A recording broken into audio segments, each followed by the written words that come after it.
We are live. It is 2:05 Central Standard Time in the United States, 8:05 GMT in the United Kingdom. This is the Nomad Tech Project with Sam and Joe.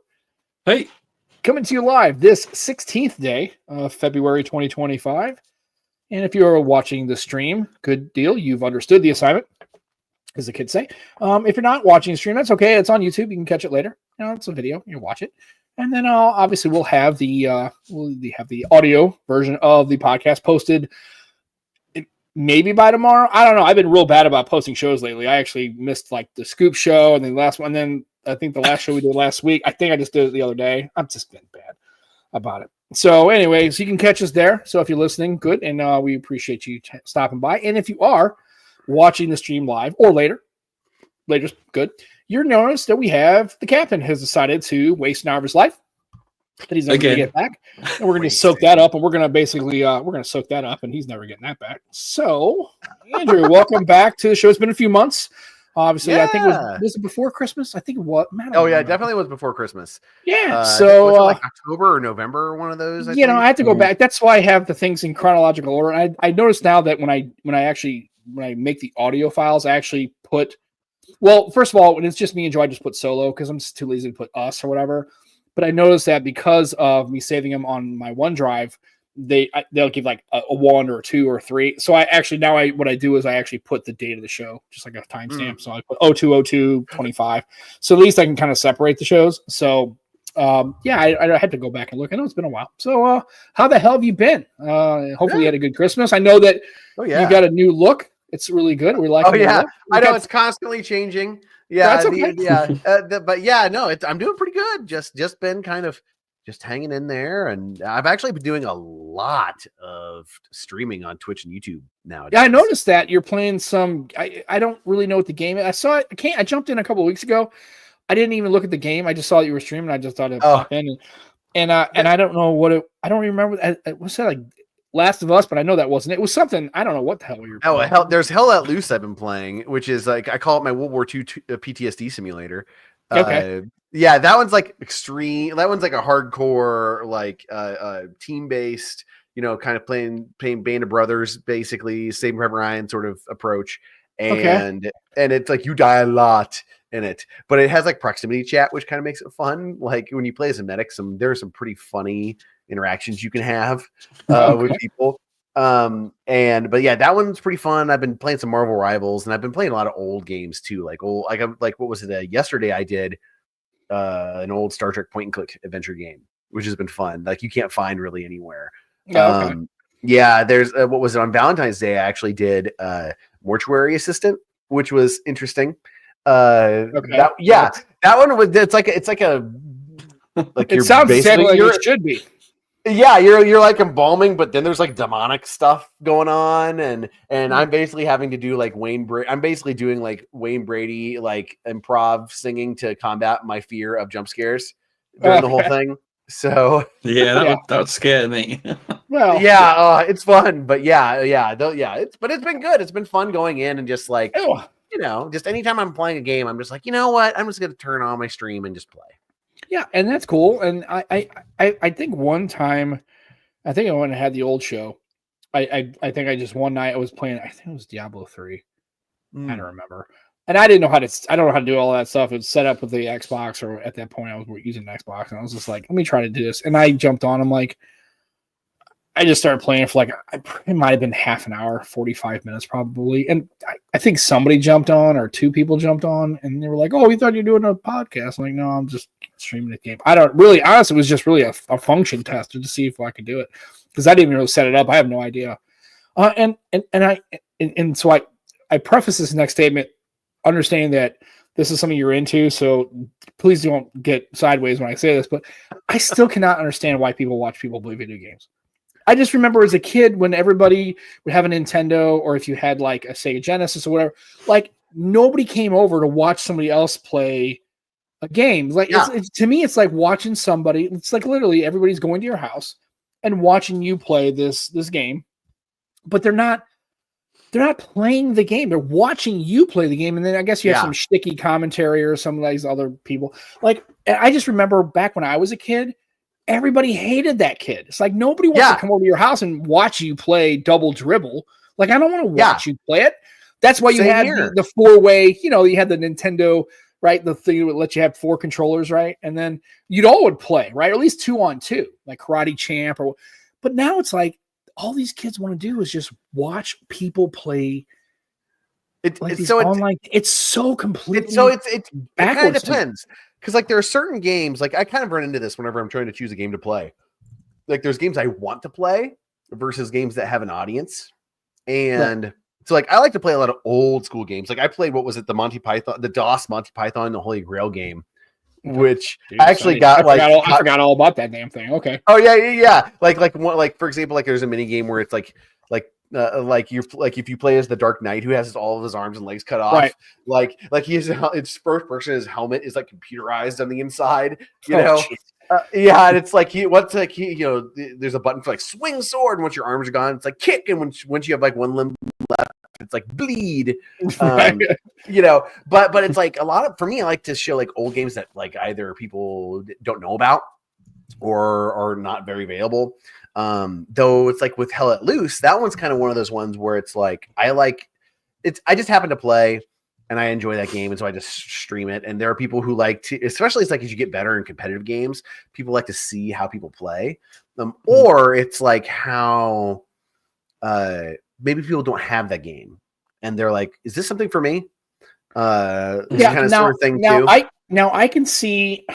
Okay, so that's a couple things there. So let's kind of unpack all that. So there's also the community side of things as well, Sam. Yeah. Why?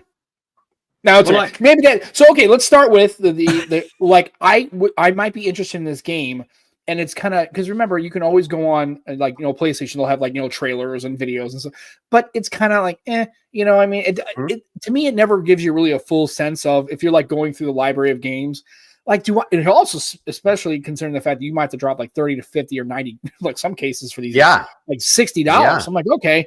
So I can understand it from a perspective of, hey, I've heard of this game. I really want to watch people play it like real. Like, they say it's, you can have a multiplayer experience, but really it sucks and nobody's there. And you got, you know what I mean? So as a active demo, watching people play, that I think has some validity. Yeah. Well, like going back to Mortuary Assistant, like I discovered that game because somebody streamed it, and I was like, "Oh, okay." And then I go in because like one thing too with Steam, there's a lot of shovelware garbage that's like horror games. Yeah, and so it's like I would prefer to watch at least a little bit of gameplay just so I can see if it's actually like worth my time, because there is a crap load of no, you can say shit ton. It's okay. Okay, perfect. There's a shit ton. Remember, this is like we don't garbage. Yeah. There's a shit ton of garbage on Steam that's in like that horror indie steaming shit stuff. Yeah, steaming shit. Pile of shit. Yeah, and so it's like it's nice to be able to kind of figure that out. And I've got some friends like with Marvel Rivals. That's like the Overwatch competitor,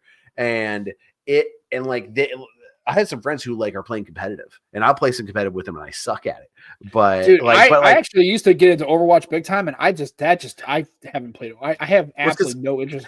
I have no Overwatch 2 sucked. Well, even the original one, I just kind of like. I had a lot of friends who were into Destiny, and I'm just like, it's cool. I mean, I don't mind it, but it's just I don't know, man. What I do is I go back to what I know. Right, I go back to World of Warcraft. I go back to actually I haven't played Final Fantasy 14 in a while, which is funny. I need to probably start playing it again.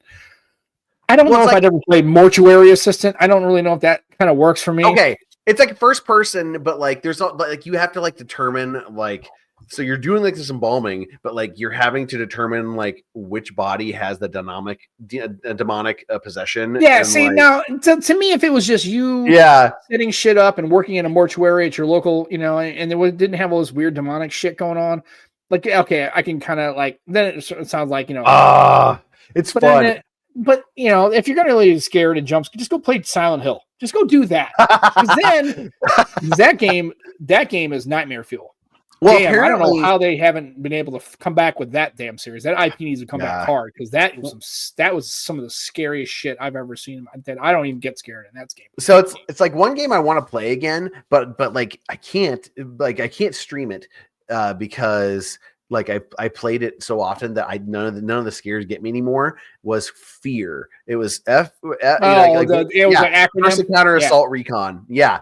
And I remember that game. You could do like bullet time, but it was like a Japanese horror action game, and really good. And the second one was pretty good. The third one, but the problem is I wouldn't be entertaining playing it because nothing's scary about that game anymore. Right. And so versus so for demo purposes, that's cool. Let's talk the community part of it.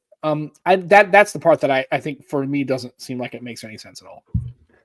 Wait, Sam. How does that not make sense when we have a community on a podcast? No, they listen to me and you.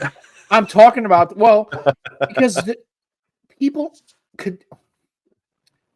When you're watching somebody play a game, you're not doing anything other than watching them play, right? And I guess I don't know. Maybe people can interact and they can say, "Hey, I want you to do this level," or "Hey, I want you to do this," and maybe they will do that. But like here, if somebody want to talk about a specific topic, they can. Well, this way it depends on the person who's streaming because some of them are very interactive with the people in the chat. Yeah, and that's where. Yeah, and I guess that's fine, but I mean, you'd have to have a manageable chat to do that, right? If you've got thousands of people watching, I mean, it's like how can you possibly watch the game, play the game, and see this chat? There's no way unless you pause. That's why it's nice that I have like one or two people that actually. Right. That's why it's great for us. We have like 10 people watching. We can kind of manage the stream, right? But what I'm saying is, if somebody was asking a question, this show is open-ended enough where we could say, "Oh, that's a good question. Let's dive in. Let's unpack that. Let's talk about that. Well, let's discuss that." All right. I don't know.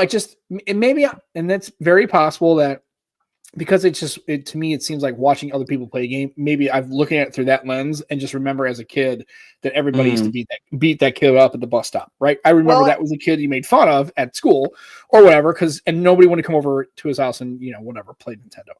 You want to play. That's why you had the 4-way switch, and then you had like Duck Hunt and stuff like that, right? Again, I'm dating myself because remember when I was a kid, I remember. It was the mid '80s, right? So when Pong came out, right? Pong. No. Anyway, it's fine. It's cool.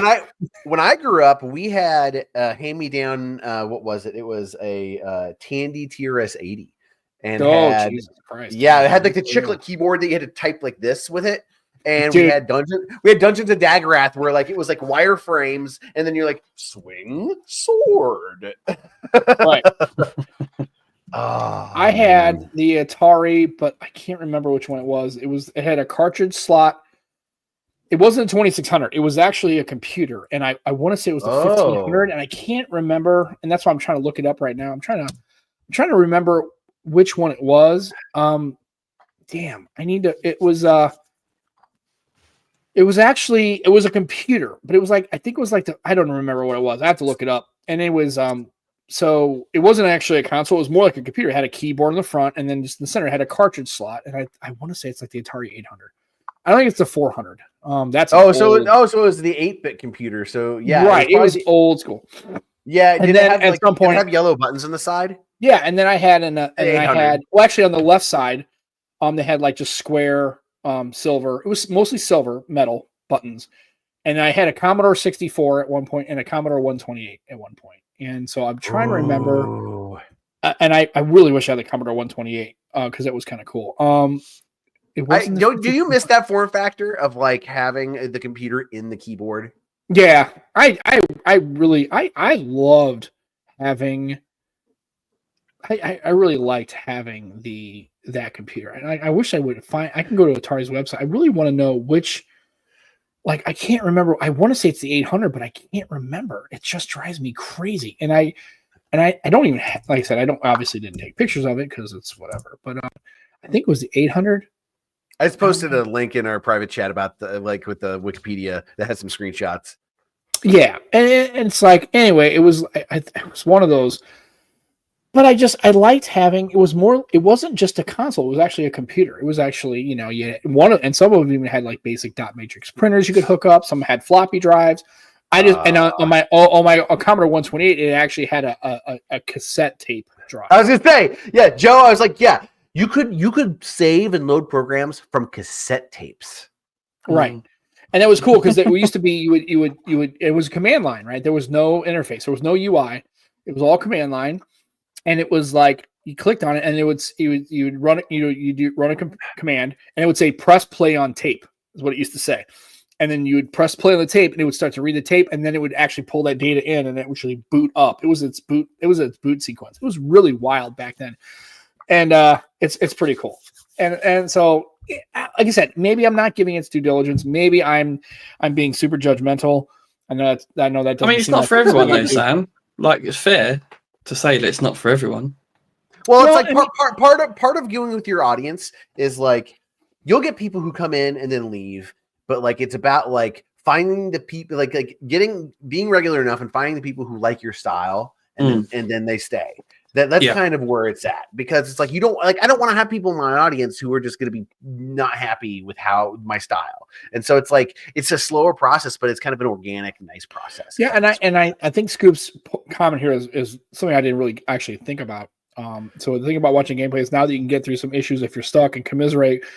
Yeah, so basically you can go, hey, I'm stuck at this part, and it was like, yeah, this part's bullshit. Like Ocarina of Time, the water dungeon. Clearly, I don't know if that's. I think am I remembering that right? So I think it's Ocarina of Time, right? I remember there was one of the dungeons. It was a water level where there was like you had to like move the water up and down to get to the other places. And it was the most punishing fucking thing. The Ocarina of Time water temple. To me, that is one of the most frustrating things I've ever had to do playing a video game in my entire life. That was miserable. I hated that. It made me hate that. There are a lot of games where I've played that I was like, this is so miserable. I'm not enjoying this. I'm not playing this game anymore. It's so miserable. I just can't do it. Mostly Zelda games. Because I played the other one that was for was it the Switch? Yeah, it was the Switch. And I got to a point where there was no chance to beat this boss. And I was just like, this pisses me the hell off. Like, I'm pissed. Like, I don't want to do this. Right? But the whole point of video games is fun. And I'm like, I understand a challenge. Challenge is great. I don't want it to be easy. I don't want it to be.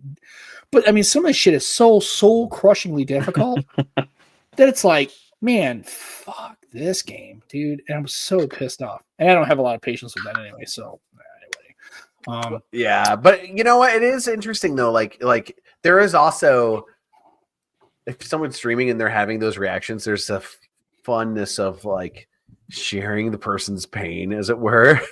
Witnessing, like it's kind of like it's like in a what's it called, Mad Max, where it's like witness me, Yeah, and I think it's, and then so I think it's kind of funny because if you get to the point where, and I don't think I'd be a good Twitch streamer or game streamer.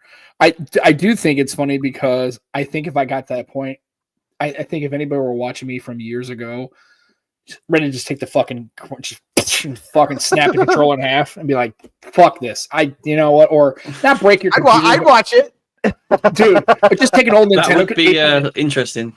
Just take an old. It's like the kid who's smashing his keyboard. Well, no, I mean, just one of those things where it's like you got an 8-bit Nintendo controller. You're just like, man, fuck it, and just fucking snap it like a piece of toast, and piss off like that. Fuck this game. Like, the only game that ever made me mad on old NES was a game called Solomon's Key, and if you know, that game was so fucking miserable. I hated it was weird because I hated that game, but I was so drawn to try to play it correctly and beat it, because that game you have to beat their levels and you have to have block. Dude, don't even look it up. Don't even try to play this game because you will literally hate yourself. Oh, dude, it's that way. Fucking miserable. It's that way for me with Sega Genesis and Echo the fucking Dolphin. Oh my god. Weird. And then the music was creepy along with your frustration. So so there's games like that. I think that the developers of the game were just like so sadistic. There's like, let's just make this so Well, it's because hard. it's how they make the game longer. It's Yeah. artificially how you make the back in the day. Well, the problem you is had it's a lot of size on constraints. Solomon's Key, you couldn't really beat the full game like the correct way until you did all the way. You couldn't skip any of it. You had to do it a certain way. So you would not be able to finish the game correctly unless you did it exactly the way they wanted you to do it. And that way was literally a Bataan death march of frustration and shit. And I hated every fucking bit of that game to the point where I broke that cartridge in half and didn't play for 6 months until I. That's why walkthroughs became a thing, right? Because people needed them. My thing back in the day was the old game. If you're a walkthrough guy, you remember game FAQs. That was the gold mine for walkthroughs, and those were still not great. I mean, at least now, with the advent of YouTube, you can actually watch somebody, and I have on some of these cases have looked up games because some of the. Well, the problem is it's not how to do it. It's the fact that these levels glitch in some of these games. You're like, wait a minute, am I not doing this right? Like I was playing No Man's Sky the other day trying to do a mission. I'm like, I spent an hour trying to figure out why is this not triggering the thing that you're supposed to go here and it's supposed to go to this portal and it's supposed to work. I'm like, why is it not working? And then I found out what I had done wrong. But I had to research that. But yeah, back in the day, that was all you had. I mean, and so I can understand from what Scoop said, is if you're getting frustrated and other people are frustrated at the same level, you can kind of have that misery loves company kind of thing, and you all can just sit there and go off and kind of piss and moan about it. It's kind of funny. When you're talking about the Bataan Death March thing, it made me think of my Hell Let Loose experience, and I remember this meme of World War II soldiers watching you play video games about the worst day of their lives. Yeah, I'm like, I mean, yeah, it's less, That's a deep one. That one. Yeah, I don't think that's culturally sensitive. That sounds like a shitty thing to do. It's like you think about 20 years ago, like when World War II games were exploding. What were they thinking? No, I looked it up. It was wait a minute. It looked like the Atari 1200 XL, but the buttons were on the side. And I swear to God, it had a cartridge slot. Oh, it was that's right. That's exactly. And I think I saw Peter in the chat said it was the Atari 800 XL. That's what I had. Oh, if you look up that's so here. So that's the Pixel 4 XL, but right, the Pixel 4. So that's what I had back in the day. Oh wow! Yeah. And so yeah, the buttons over here, and it was like a help button. So that's what you see in museums now. Yeah, but if you look over here on this left side, you see that there's serial ports over here, and there were some on the back too. I remember having this, and it was just hooked up to a TV, and it was kind of cool because you had essentially a computer, and it had mine didn't, but I think it came with a disk drive. Wait, do you reckon Google took the Panda look from Atari? Yeah, probably. Ooh, I mean, maybe. But I just remember when I was a kid. Remember this thing is in the early 80s, right? Or whatever. It's 83, 85. And dude, to have a computer in your house, and that's basically, I mean, clearly this is the most rudimentary computer you could probably think of, right? I don't know if Jermaine's talking about you or the Atari. Well, what's pretty cool about this was I liked about the Atari 800 XL was you could take the regular Atari 2600 cartridges and put them in the slot and they would run. But you could basically get the computer, but you also got the computer. You also got the computer aspect, but you also had the console aspect. You just basically plug your controller into this one side, and you could play it like an Atari 2600. It was really pretty cool. I don't know. It's whatever. It's you know what though. It's still cool. It was at that transitionary phase. Because also those were the Tandy that I had. You would plug those all into a computer, not into a computer, but into a TV because you didn't want to buy.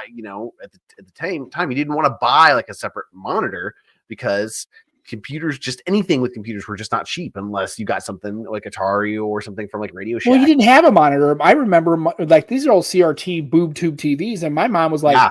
You can't put that Nintendo or Atari on my TV. I had a little piece of crap. I bought it at a yard sale. My mom bought it at a yard sale, $20. It was an old black and white, had a UHF. That's how old, look up UHF. I'm not even going to go there, but whatever. It had UHF dials, right? And it was and that's what it was. And it had a little 300 ohm converter, right? The 20 little switch box, right? With little forks, right? You just screw them in the back. Right. And that was what you had. And that was but the fact that back in the day, because when I was a kid, arcades were still huge. Like everybody went to arcades to play games, right? You had a laundromat, had an arcade game, like had a Frogger or Super Mario Brothers or whatever. And then, but the fact that you could play games at your house was pretty remarkable back then. I mean, that was like, and then some of these things were expensive as get out, right? And there was no development in that at all. So that's kind of cool. But anyway, so we spent 25 minutes talking about gaming, which is kind of cool. That's why I love having Andrew on. To be fair, we said last time Andrew was on that we would talk about gaming next time he was on. That's so true. True to our word. True to our word. Yeah, well, you know what though, and it's like one of those things where it's just like, you know, it's part of the lexicon, but also like we've also got to talk about stuff that's not. It's like stuff people don't typically think of either, which is fun. Right. So hopefully we've gotten them to think a little bit more about some of the, especially some of the older stuff that that is like gone out of the lexicon, but like was still great. Yeah, and so it just makes me feel good because of my age, I have seen all of it, right? I've seen the internet age, I've seen the streaming age, right? And the Roblox and the Minecraft and the Call of Duty. But I have enough experience where like Jermaine right here, he makes a comment. He's like, he wasn't even born. Like, but this is when I was a kid. Like, and so I've got, luckily, I think right now, if you're between 45 and 60, I think you're in the best position ever as a knower of things, because you remember a world that didn't have smartphones and the internet. Hell, when I was a kid, like I said, our street, we had a party line. Like, people don't understand what that is. I'm like, you explain that to a kid that basically there were 20 houses on the street, right? And there was a switchboard operator at your local company, and they would literally take a physical connection and pull it out of a switchboard and stick it in another connection, and that everybody on that line shared a phone line. So you would pick up the phone and they could call, and there would already be two people talking on the phone. Yeah. Well, because it shared the same trunk line. Well, and it's like, and it's like in our so in like in the millennial generation, I firmly believe there is a hard divide in my generation where those of us who between the younger part of my generation who went to school, who were in school with smartphones, and people like me who weren't. Like, I went through a whole semester of college without a computer just to do it. It sucked ass, but I could do it. But smartphones have been so transformative that there is a significant cultural difference between the early part of the millennial generation and the second half of the millennial generation. Right. So, well, and let's go in the chat. So just the access is there for everything. I'm knee deep in Billy Mitchell and his Donkey Kong Pac-Man cheating. Okay, yeah, there you go. And here's the thing: it's like, solitaire, sure. Depends on if you're talking about the actual card game, which I like a bit of mahjong, a deck of cards, and I do play it old school, the way you're supposed to, where you actually have it on a table. And pinball. You can kiss my ass, because I'll tell you right now, some of the coolest people you'll ever meet are people who are good at pinball. And I'm not talking about people who know the flippers. You'll know somebody who's an expert pinball player if you watch them, because they know how to bump it and not make it tilt, and they can make the table. And what the trick to watching a good pinball player is, real quick, when the ball comes down, they'll hold the ball at the fulcrum. They'll hold there, and they can kind of like, okay, now I can let it go. And like, you watch guys, and they know how to do it just to break the bumper, just enough to stop the momentum. And then you watch people like that, and do me a favor, if you're ever at a pub or a bar or a tavern or whatever you got, and they actually have a pinball machine, even the newer ones, but older ones are even better, like 80s or 90s, and watch how they maneuver the bumpers. You'll see some people who are expert pinballers, and it's really pretty cool to watch, because it was cool. Like, I remember when I was a kid, there's a guy that my buddy, we used to go to his house, and his next door neighbor had a pinball machine. He was like a bachelor, younger guy who's just like, hey, you guys, he used to leave his door open, and we would go over there. He's like, hey, you have access to it was an old pinball machine. It might have been from the 70s or 80s. I think it was a baseball themed one, but I can't swear. I was only like 9 or 10 years old. But he used to leave his door open. He said, hey, anytime you guys want to come over, just don't tear up just stay in here. Don't go in my kitchen. Don't go in my bedroom. And he was cool. It was like in his mid-20s. And we're like, yeah. So we used to sit there and play this pinball machine. And he came by one day and showed us like how to do things. He's like, here's how you like do the bumper stuff. And here's how you can kind of bump the machine when the ball's coming down to kind of get it to go. Like, he showed you how to make it not tilt. And then it was kind of cool watching But yeah, I just miss pinball machines and just old arcade. Do you know what's funny though? We just spoke about solitaire and pinball. You know the early games on Windows. The only one we haven't spoken about is Minesweeper. Minesweeper. Yeah. Which I played, but I mean, they even had I think some of the old Windows. I think it was they had a pinball game. Oh yeah, it was XP. It was like Space Cadet is what it was. Yeah, you can get that like on your Android phone now. Yeah, like I need to actually. I'm gonna do that. that. It's so fun. It's classic. It's so classic. I guess what I liked about pinball was it was one of the last real analog entertainment game. Maybe to be fair, Plinko. Not Plinko, but oh gosh darn it. Was it called? Is it Chinese pinball? I can't remember what it has. Like the little. They're like almost like ball bearings, and they would go. You know, I know what you're talking about. Yeah. What is it called? I want to call it Plinko, but I don't think it's called that. Well, there was an arcade I went to where they were like they had a bunch of different, pinball machines, but they had one that was one of the last ones that was made in like it was either the early 80s or late 70s, where it was before they had any microchips in. And so it was had the old pachinko. That was it. Yeah, that was it. Dude. Yeah, dude. I know in Japan they had literally. You guys play shuffleboard? Yeah. I love shuffleboard. They used to have that when I was a kid. They didn't have them in like places. It was always at a pool somehow, like in a municipal pool. They always have. The big shuffleboard. Yeah, so where I live, there's a place that has that, and I'm like, and that's like their thing. It's like they just have shuffleboard. That's like a huge space, and they're now. So are we talking about? There's two different things. So when he's talking about shuffleboard, remember he's from this other country. They have weird terms for stuff. Yeah, but this is like curling almost. Right? No, it's not curling. So there's. And I don't know what they're called, but remember when I was a kid, they used to have, it was like a bowling. Remember, it was like, it was a wooden plank and it had like almost like Parmesan cheese, right? And you had the little metal disc and you just slide it across. Now, that's shuffleboard, isn't it? They're both. It probably is, but there's the shuffleboard where you're actually standing where it's the long, like on a concrete surface, and you actually take the stick and it's the same concept, but it's got a triangle. So the shuffleboard I'm talking about is with your hand. Oh yeah, so dude, and you got the sand on the wood. Yeah, like, dude, they had there's a place in St. Louis called Watson's, and I don't know if they have them. They sell like arcade games and patio furniture and outdoor stuff. But they have like these, and they're really nice. And Becky and I almost bought one. It's basically a shuffleboard. It's not like in a triangle, but it's lines that has the numbers, and it's a long board, and it's got a nice little wooden, like with leather wrap trough, and it's so great, dude. I remember. I know Becky and I would sit there. I guarantee it. We bought one of those. We would probably play that all the time because I love that stuff. It's really I love it. Yeah, shuffleboard is pretty cool. So good.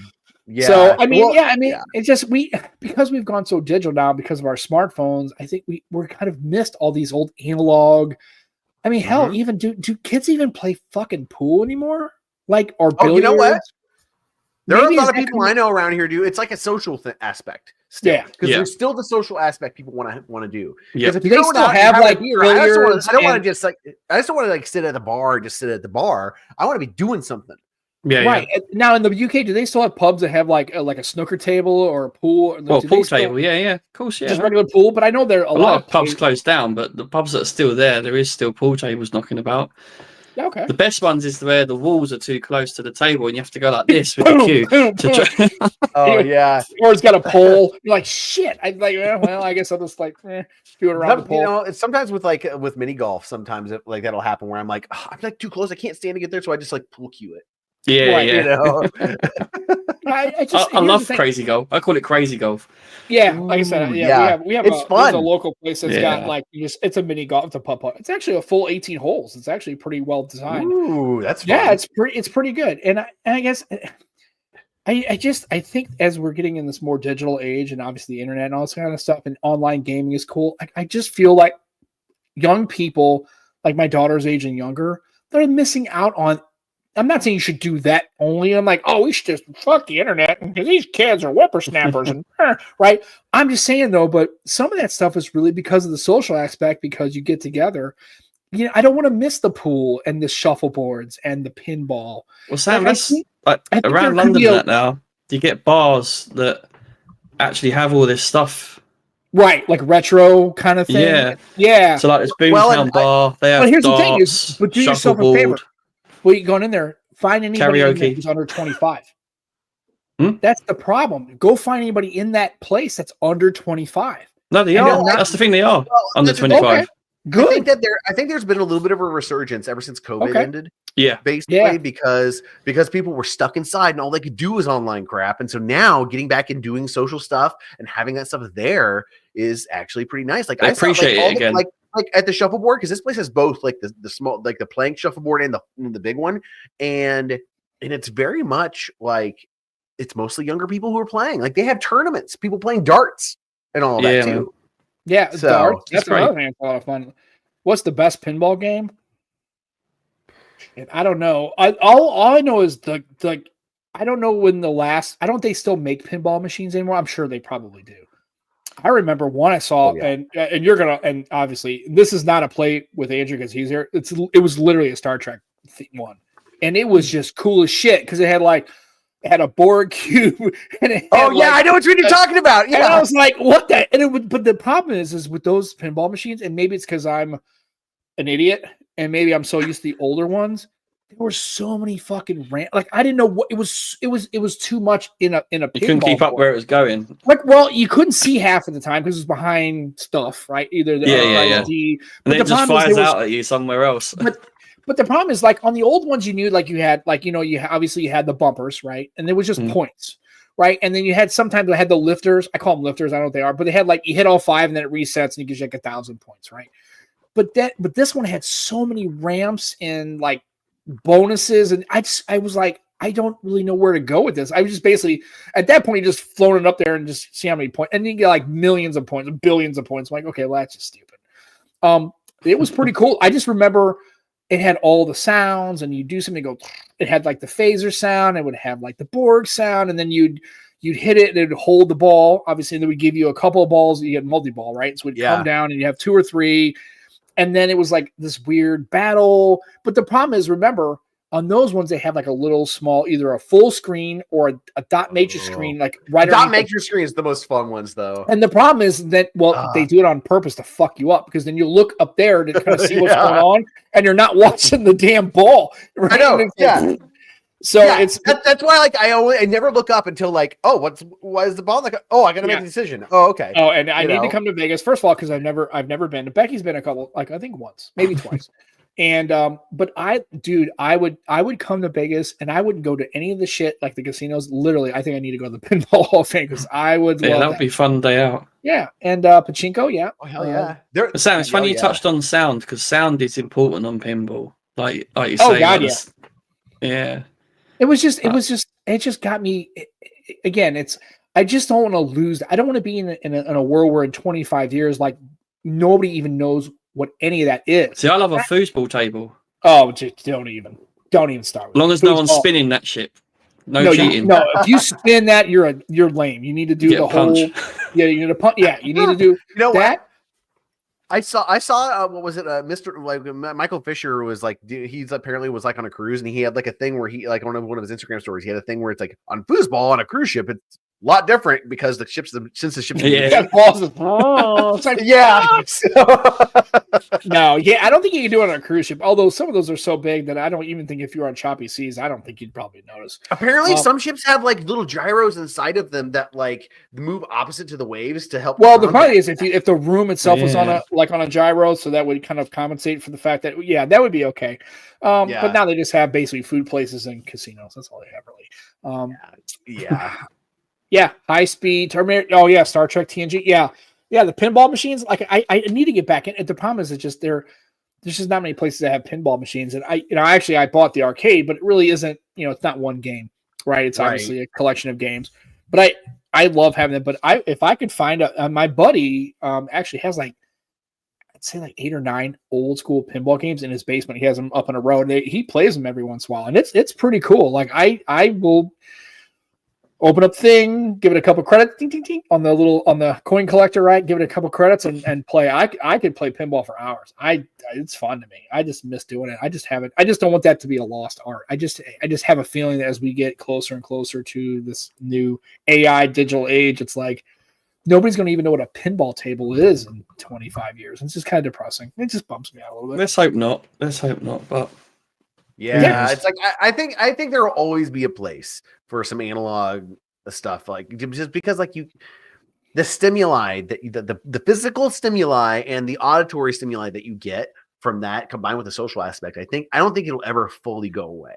Well, I think the social aspect is what's going to keep that going. I don't think it's the stimuli is great, but it's like playing bridge or playing euchre or canasta or any of those games, like card games, right? At a table with some friends and you meet up on a Wednesday afternoon and everybody sits down and they play bridge or they play that and alcohol will help. Yeah, well, of course. Anything you get involved that has booze, it makes it good. A lot of digital things do try and get a physical element. So, like, DJing's gone digital now, right? So it's all their music is digital. They don't have vinyl or CDs even more, but they still make DJs have a jog wheel. Right. Oh, okay. So, I remember the 90s. Somebody doing that with like a CD, and I'm like, this is how that works. No, it's like and actually you play MP3s through a vinyl now, right? So a lot of DJs have a vinyl. Like DJ Hero, right? You got a turntable, but it's really just a digital turntable, right? Because of that feel of vinyl, it's just something special as a DJ. It's just better to spin that way, and that's why it's gone that way, even in the digital world. So there's always hope for the physical elements, and it's kind of nice too to see. And I obviously I see TikTok all the time. It's like a TikTok store, but that people they're having these little handheld emulator like people are starting to kind of like that seems to have a market. Now I don't know if that's just for folks like me who want to play those old like the Sega Genesis games, the old Nintendo games, the 8-bit and 16-bit Super Nintendo. So maybe that's it, but I'm hoping it's more like somebody like my daughter likes games too, and she because of me, but she loves like the Mass Effect and she likes playing the old school. And I remember I bought the Mass Effect trilogy 1, 2, and 3. It was like $9 one day. It was on PlayStation. It was like so good. And I remember I think for 2 weeks I didn't do anything but just crush the shit out of playing that all day. And I was like, no online. No, nothing. And I knew how the game ended. I knew how the story ended. And it's funny how you pick it up, right? The cool thing about that game, though, was that you could import your character. Right. You just moved to the next one and the next one. Especially it was easier when you had the trilogy because it just automatically just moved you. You actually had to not do it. You had to actually stop. Right. So it was pretty cool. I don't want. I think there can be a world where both of those things exist, and I think I just don't want it to be so completely buried in. Like kids don't care. Like I can understand if you don't want to play it because it's kind of lame and like I get it, but what drives me upset about younger people is it's just they're so dismissive of even trying to understand the genesis of like you know what I mean. It's like if it wasn't for these things, you wouldn't have Roblox, you wouldn't have Minecraft, right? These things they're all copies and iterations of old games, aren't they? Of course. I'll tell you what they were is the game. I tell you, Minecraft, the original Minecraft game was you want to freak kids out, show them a game called Populous and watch their mind freak out. Because that was like, do yourself a favor. If you've never heard of this game, Google this game. I had Populous on my Master System. It was on. I played it on an original. The original first time I played it was on Sega Genesis. It's a world where it's got 2 or 3 people, 2 factions, and you're God. Essentially, you build the land and and then you get enough energy, and then you have an Armageddon, or you can like do earthquakes and volcanoes and all sorts of shit. And your job was to get your blue people good and kill all. But then the levels got harder. And you built up, didn't you? Or you could push down as well. You could make it was incredible. And that game was really the first real open-ended world builder game. That was where it came from, right? That was hard though. That game was the problem is just like anything else. Like the first dozen levels were pretty good, but then it got stupid hard. Yeah. Stupid hard. It was like, and you were just, it was really, really hard to. And apparently when they were developing the game, they attempted to try and like prototype the gameplay with Legos, but it didn't really work that well. Right. I was looking at the Wikipedia just now, and there's like they actually did try, and then like they're like, yeah, no, this didn't help at all. But like it kind of reinforces the whole like Minecraft esque sort of thing. Right. And again, like I said, it's trying to, that's what, when younger people kind of just blow it off and go, that game, because it doesn't have the graphic acuity, right? Because it isn't online. It's automatically just like lame and not cool, but it's really about, at the end, it's about gameplay. Really, is the game fun? Can it capture your attention, and can it be challenging enough and give you a sense of accomplishment and be fun to play? Like that, at the end of the day, I think it should be fun to play, regardless of the social aspect or whatever. Well, and that's why, like, there's been a resurgence, especially in the indie game scene, because I think the indie game scene's in a healthier space. But like boomer shooters is a term. And it's like games that are made modern. Like there's one called like Ion Fury, where it's made in the Duke Nukem 3D like engine, but it's a new game.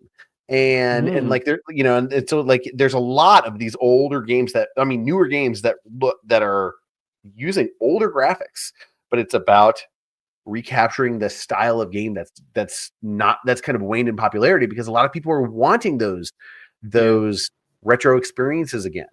And so it's emulation's huge as well, isn't it? Emulation is huge, and and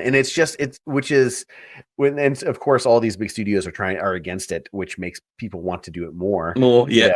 Yeah. Well, and again, it never made any sense to me, because like I can understand that you have the copyright, I get it, but nobody's buying these games from 35 years ago, or they don't make it available.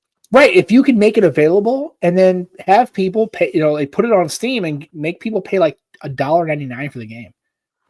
Right, just $2, $5, fine. Make it $5 and just give it to them. I kind of want the new Switch. Do you guys interested in the new Switch?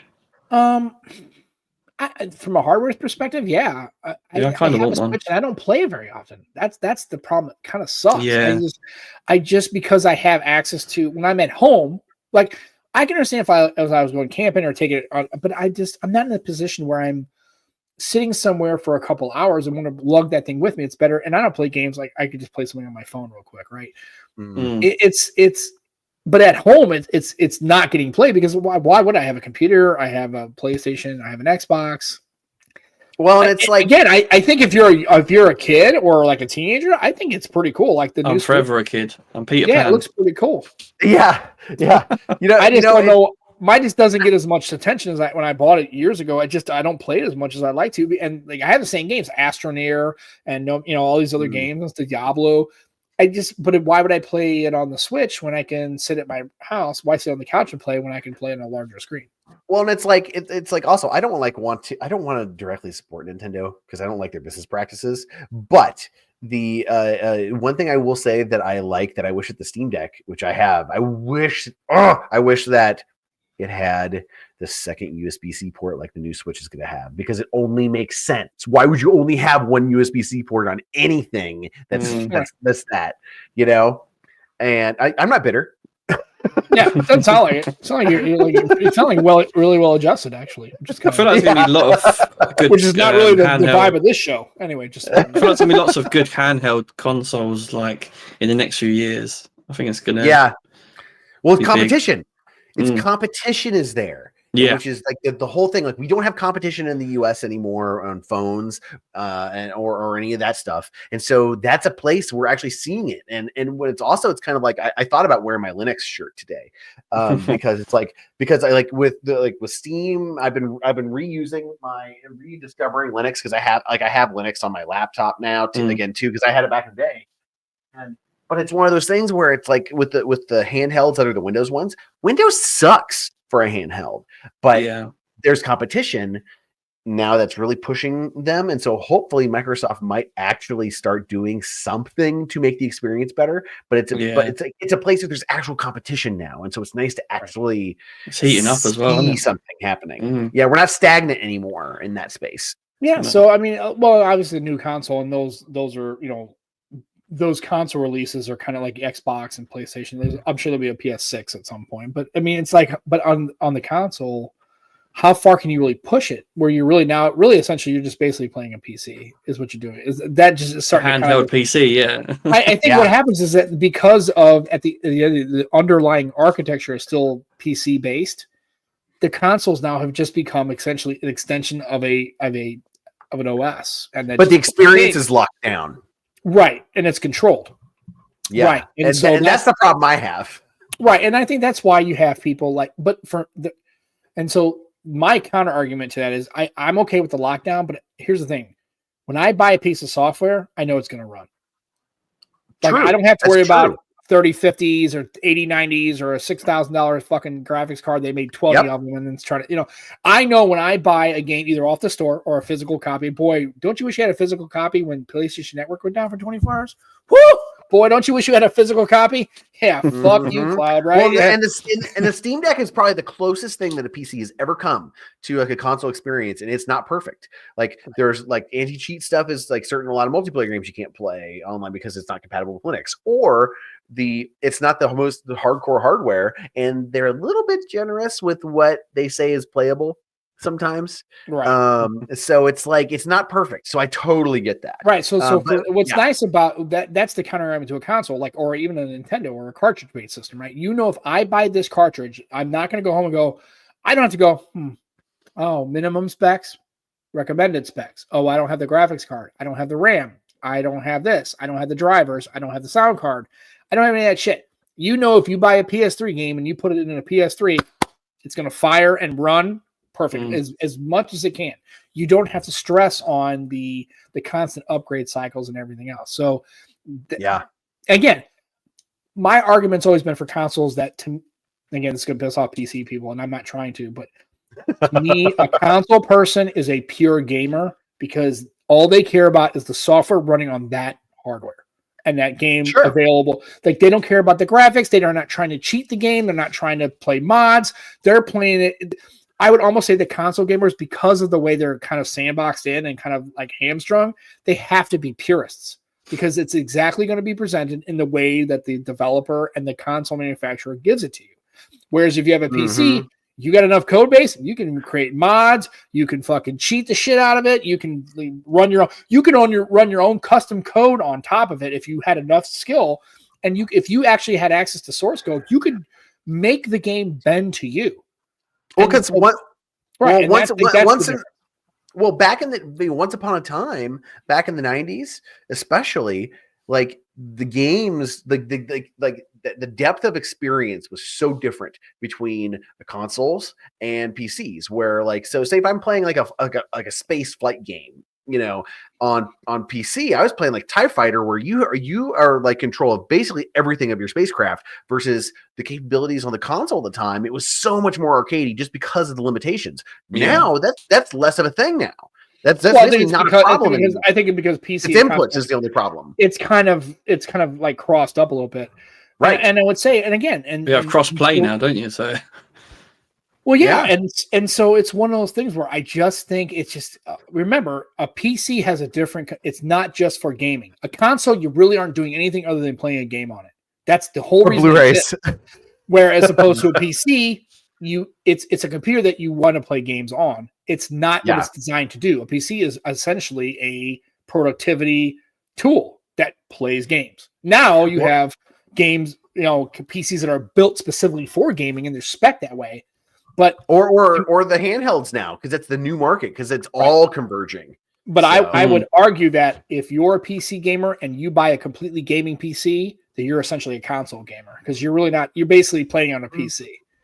I think it upset some people. You're not using it. Well, you know what I mean. Did he just say that? I was like, I will challenge that just because. It depends. Okay, if I'm like only playing like Fortnite or something, sure. But I'm if I'm playing something like this is gonna the niche of the niche of the niche. Back in like the 2000s, I played like submarine simulators. Yeah, I Silent Service. That was the game. Silent Service, yeah, because I played like Silent Hunter. Those and like those were fun, but I can't even. I'd have to break out. I couldn't even just play it on this keyboard. I'd have to have also like my numpad with it for all of the controls for it. But it's like, of course, nowadays it's like. Those games are few and far between. Like I would say, people who play Microsoft Flight Simulator are a good example, probably the best example now, because you're not going to be able to play that on like a console because it's just too complex. But those honestly, are niche. Nor should you, because you're playing a flight sim. Right. Right, You exactly. really shouldn't. Now, if Microsoft were to give the console people a flight stick and a pair of pedals, right, and you're doing that whole thing, well, then you got a whole. I remember back in the day they used to have the old Xbox game, and it was the mech game. I think it was Mech or something. It was a Mech Warrior. Yeah, it had like the fucking like $200 like panel, it had like a joystick and a throttle. It was like it's crazy, right? So again, like I said, it's one of those things where. And again, I don't mean to be the PC versus console gamer. I think all are gamers, right? At the end of the day, it's all Steel Battalion. That was what it was called. God, it was a fucking wild game. I remember seeing it was like $200. I'm like, what the fuck? $200? That's more than the goddamn that's more than the console. It was like just for a game. It was crazy. Yeah, Steel Battalion. That was it. Again, I'm not trying to start this like war between PC because that war exists. And I am not starting it. It already is there, right? It's at the end of the day, everybody's a gamer. To me, it would be like I've always been a console guy, then I happen to have games but if I could play World of Warcraft on my PS5 and have a keyboard hooked up, I probably just played on my PS5. That's fair. Because I don't that's it. And then to me, that's what it's. I've always been a console gamer, and that's because when I was a kid, I didn't have access to a computer like my friends had. Old 386 and 486 computers that had like, the old Dungeons and Dragons, the Curse of the Azure Bonds, and all those games back in the day. Right. Those were so fun. Right. And then you had like, you had to log in, but you had to have but the problem was you had, in order to get past the login, you actually had to have this like paper wheel that had the rooms. And if you lost it, you're done. So I've been streaming. I've been playing the old Star Trek, the original series, point and click adventure games. You have to have the start chart to know which planet, because if you go to, because they're not labeled in the thing, right. And if you go to the wrong like star system, you fucking die. Basically, because you get attacked, it's like you have to have that. And what that was basically, it was an anti-piracy thing, right? Because remember, if you copied the game, but you didn't have the little paper wheel to know, let's say, hey, what do these two runes mean? You were kind of stuck. You couldn't. But all those, I used to love all those old games. I tried to play them on a new computer, and of course, it doesn't, because the processor is way too. You have to buy a software piece that like throttles it to a 486 and. I'm like, I don't want to go through all that. So for the kids out there used to be these buttons on these old computers called the turbo button, and what it was you'd think it would speed up the CPU, but it didn't. What it did, because back in the day when these games were first coming out, they were hard coded for the speed of specific processors. So if you like try to play, the new processor came out and you try to play the old game on it, it would be clocked. Like it would play too fast because the processor was faster. So the turbo button slowed it down to the processor down to the level that these old games could play. But they didn't want to market it as the slow button, so they marketed it as the turbo button. And that's that. I'm going to go and reserve my place in the nursing home now. Sure. So, and I really actually, and speaking of that, I wanted and the funny thing is, we didn't really talk about phones at all, which is fine. Oh, I know. I'm okay. No. Because it's going to be show and tell today. No, we'll save that for another time. We'll save it for another time, but because we're already. But I want to show, since everybody's on a gaming kick, I did pick this up, and I didn't. I put it up too high so you can't see it, but I have. Oh yeah, on my wall back there. Got my little Fallout. That's cool, man. Little thumbs up, and So yeah, it's kind of cool. I was gonna put it lower in the frame, but it's fine. It's up there, so that's cool. And at the end of the day, it's a good time, obviously, because we have all these avenues of exploration of games. It's nice to see that there seems to be at least, maybe not a resurgence in all aspects, but at least there seems to be some interest in these older, and I think it's because of folks like us, right, who are older, who remember these games and kind of don't want to lose those. Like, you lost the physical hardware. You don't have a Sega. I have a Sega Genesis. I think it's downstairs. I had to pull it out, but you don't have you don't want to sit there and have this whole, like, everything is on the goddamn, table, and you got all these inputs, and plus some of them, the inputs don't exist on a modern TV. You'd almost have to go buy an old TV. And which is fun, nostalgic. That's the thing too. There's a whole movement of people getting CRT TVs to play because they're like they don't look like they used to look. Right. So it's a lot of fun. At the end of the day, it's all about trying to enjoy the experience. But I'm glad to see that some of those honor. Well, that's because you got the phone, right? You get the finally came gift in the mail. Purchase. Gift with purchase. That's all he buys this shit for. Then he returns the phone or trades it in and keeps the goddamn pad. And he's probably had 14 of those fucking tablets, and he's not doing shit with any of them. At least 3 of them. I haven't unboxed this yet. Didn't you get another pad as a gift or something else? There was an Oppo one a long time ago, but that was a cheap one. Okay. You just have to have them all set up all around your head and just like, do it or have them behind you. He's got earbuds and headphones and tablets that he's not using. Yeah, it's fine. I'm going to use that one though. Sure, I hope so. I mean, it's well. I mean, we got to talk about that. So when you actually do an unboxing, maybe they'll be on the screen on time. Maybe are you going to do it on your channel? Or... I was gonna do it today, like live on the show, but it's because my unboxings suck anyway. Sorry, I didn't mean to take over with gaming talk. No, I remember the last time we kind of dabbled into the gaming, and Joe, I'm glad he mentioned it because I actually forgot that it was the kind of conversation. He was like, I really wanted to. Once we got talking about gaming, I really want with Andrew on the phone because of his. I really want to expand. Yeah, well, that's what we wanted to do. I mean, we didn't even start talking about board games. Yeah, I mean, we have my wife and I actually, and here's another one, or not only board games but dice games. Okay, yeah. So we have this game. I love it, and it's check it out. I bought it at a store. It's called Yam Slam. Yam Slam. It's a dice game. There's different versions of it, but sounds dicey. Yeah, it's boom, boom. I love it. So here's a version of it. It's this game right here. And so what you do is you basically have 5 dice. It's essentially like it's kind of like Yahtzee, but you get it's 2 people can play, but you basically throw the dice, and then as you get points, you get these chips, right? You get a large, straight, a short, a flush, and it basically just we sit there with me and Becky, put it on the couch, and we'll just play this for hours. Just sit there and just play Yam Slam all day. Just basically, it's cool. Like, actually, I didn't show the correct screen. Hold on, let me stop sharing, stop screen, present, share screen. I think it's this one. Yep.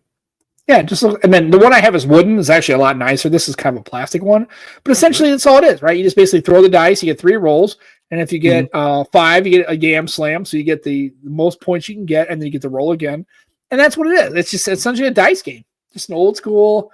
I love stuff like this. It's so fun, dude. It's like an old school board game. It's just a little dice game. I like the best games, right? The simple ones that anyone can get involved with, right?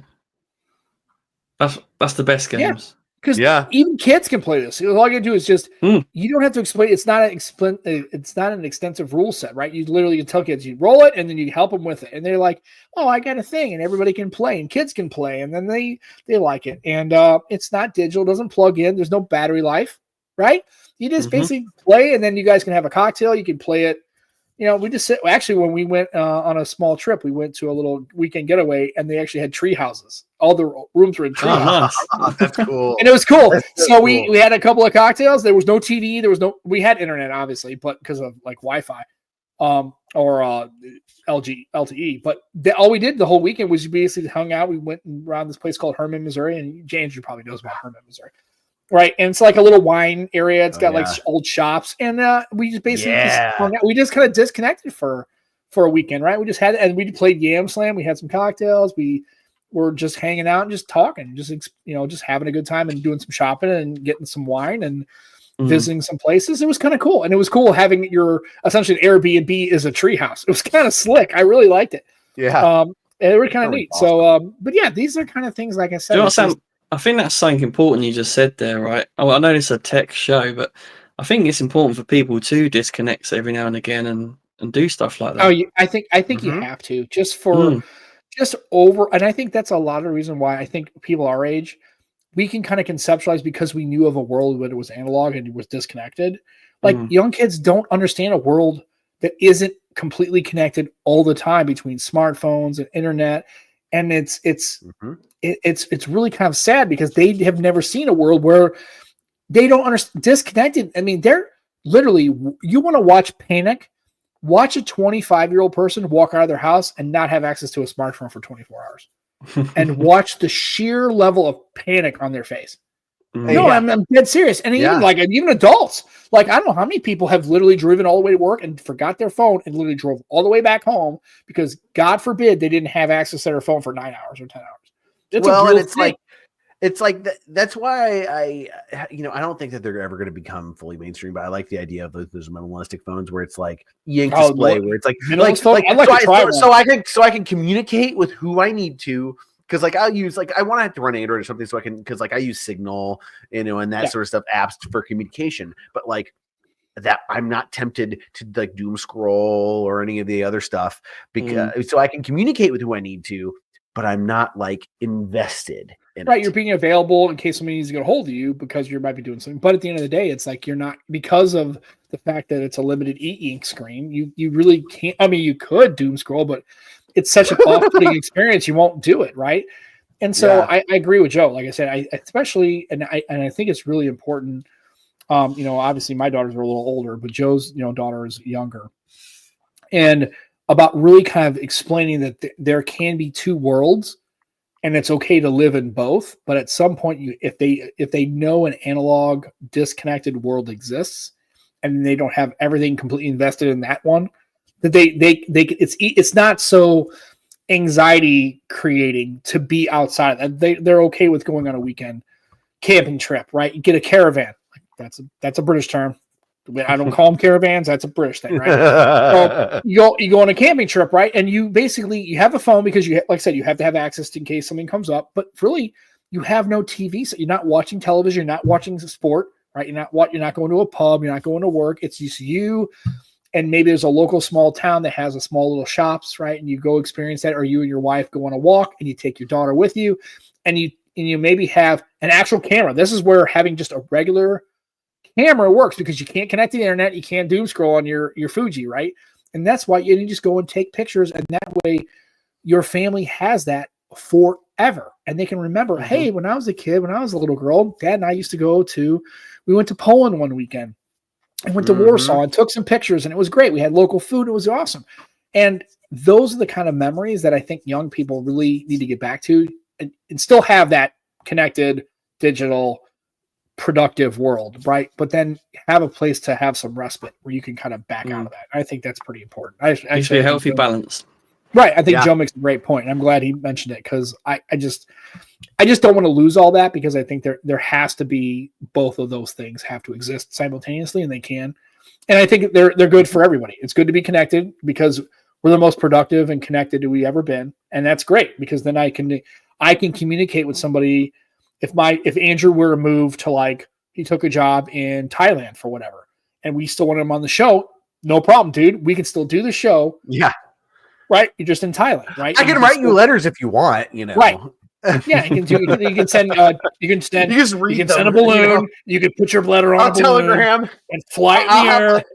I have Morse code just going, and it's just like Or what you can do is you can get a balloon, a beautiful balloon, and you can tie it to a little rubber, and you can let it in the air, and it'll fly all the way to Iowa, and nobody's gonna mess with it. And then we'll shoot it down, and it'll land in your house, and you'll have the message. It'll be great. So it's awesome. So the best home run hitter of all time, Barry Bonds. As much as I hate to say it. That was random. Fucking sucks, because I hate Barry Bonds. He's a cheating piece of shit, because I know he did roids, and so did Jose Canseco, and so did Mark McGwire. But pound for pound, the greatest home run hitter in the steroid era would probably be Barry Bonds. I would say the greatest home run hitter of the most talented home run hitter would probably be Henry Aaron or Babe Ruth, as far as talent, straight talent. Barry Bonds. He's got like 900 of them. I mean, it's crazy. And I don't know, there might be a Japanese league person that I saw it. I think there's a Japanese player called, last name with O-O-H. I think he played in Japan. I think he's like the record for 800 something home runs in Japan. He might be the greatest home run hitter in Japan. But yeah, Barry Bonds sucks because he's a douche, but whatever. Yeah, it's a random question. I love that stuff anyway. But yeah, fuck Barry Bonds. If he listens to the show, stop listening to the show because you're a douchebag. And I don't like it. I doubt he does. Yeah, I doubt he does. He's like, God, I've been a fan for so long. Yeah. Unfortunately, my favorite baseball player on earth is who died. My favorite baseball player was Tony Gwynn. I'm still and have been. And you look at if you tell me the greatest, all I've heard of hitter, is Babe Ruth when you said that. Yeah, well, yeah. I mean, they don't have baseball in the UK, so I understand. You probably know Babe Ruth and Michael Jordan, those kind of players, right? But he didn't play baseball, mate. Come on, he did. Fuck you, he did. Well, shit. You better Google that shit, motherfucker. Was it, yeah, but, he played for the Chicago White Sox. Yeah, yeah. But was he that good? He sucked. No, he sucked. But the fact that that's what I'm saying. The fact that he could actually play, it's pretty remarkable. But no, yeah, Michael Jordan did play for the Chicago White Sox for a while. Was he any good? No, he played. He technically played. But that's and he played for the. He technically played games. And how many games did he play? Not many. Good question. You can look it up. But he played for the Birmingham Barons, which was the. Chicago, I know he played, but like I think it was. I think that's their AAA affiliate. He played for Birmingham for almost 2 seasons. I think. It's like saying 100. He played 127 minor league games with the Birmingham Barons in '94. It's like Usain Bolt has played football, but he's not. But if you're asking me, the players that I've seen actually hit, the 3 greatest hitters of all time. Well, 4. I'll go 4. The 4 greatest baseball pure hitters I've ever seen play: Pete Rose, Ichiro, George Brett, and Tony Gwynn. Those are if you're asking me the top 4, but to me, Tony Gwynn is literally, look up stories about Tony Gwynn, and he only struck out like 10 times in a season. I mean, he had seasons where he would, and if you ask pitchers who was the most miserable player to hit off of, they would tell you Tony Gwynn. He was just the most gifted baseball hitter I think I've ever seen in a generation. And I love Tony Gwynn. It's a shame because 2 of my favorite favorite baseball player, my favorite football player are both dead. Walter Payton and Tony Gwynn. Sucks. See, I'm an Ozzie Smith guy. Well, Ozzie was a shitty hitter when he came from the. Oh yeah, but in the first. But as far as defensively, he's probably one of the greatest. I would say Ozzie Smith's really probably one of the best. I would say Omar Vizquel is probably pretty good. Yeah, I would say to me, Tony Gwynn's the greatest baseball player I've ever known. Just from a pure baseball hitting standpoint. Played for the same team, San Diego Padres, his entire career. Edgar Martinez? Edgar Martinez, great DH, not a great player, not a great fielder. That's why he was a designated hitter. He was a great hitter. Edgar Martinez. Who the fuck? Thanks, Scoop, for that. I didn't know. Oh, Brett for Edgar Martinez. I saw you looking out going, Edgar Martinez. Me and Scoop we can have a good argument about that. I would say Edgar Martinez is more contemporary. I would say pound for pound better player, George Brett. Pound for pound better hitter. Yeah, I can see Edgar Martinez. He's straight raked. Edgar could really hit. So he's in the Hall of Fame. I mean, they both are. But I think better baseball says player. Bill Bergen. Bill Bergen. Sure, I don't. Yeah, it's okay. So we can have that talk. We're on another topic. Thank you for the awesome question. But yeah, I mean, I think the greatest home run hitter of all time is probably Barry Bonds. These guys are better. All these guys. Those guys are better. Especially the guy. Is Henry in the middle? Is he the middle guy? Yeah, he is in the middle. Well done. Okay, yeah, that's his celebration against Tottenham. Right, and then I don't know the other players. Unfortunately, I don't know. Ian Wright. He was Arsenal's top scorer before Henry got it. Okay, so he's kind of older. Okay, gotcha. Yeah. Not recently. He does punditry now as well. He's a brilliant guy. Okay. This one here is the Iceman, Dennis Bergkamp. Oh yeah, I've heard of that guy. I've heard of that. I've heard of that guy. I don't remember. Did he play in the 80s? In the 80s? No, 90s. He was an F-14 Tomcat pilot, right? Right. Sorry, Iceman. Yeah. So, and then the 2 gentlemen on the left, the far left, and the second. This one's Tony Adams. Don't know that one. So he was Arsenal's captain.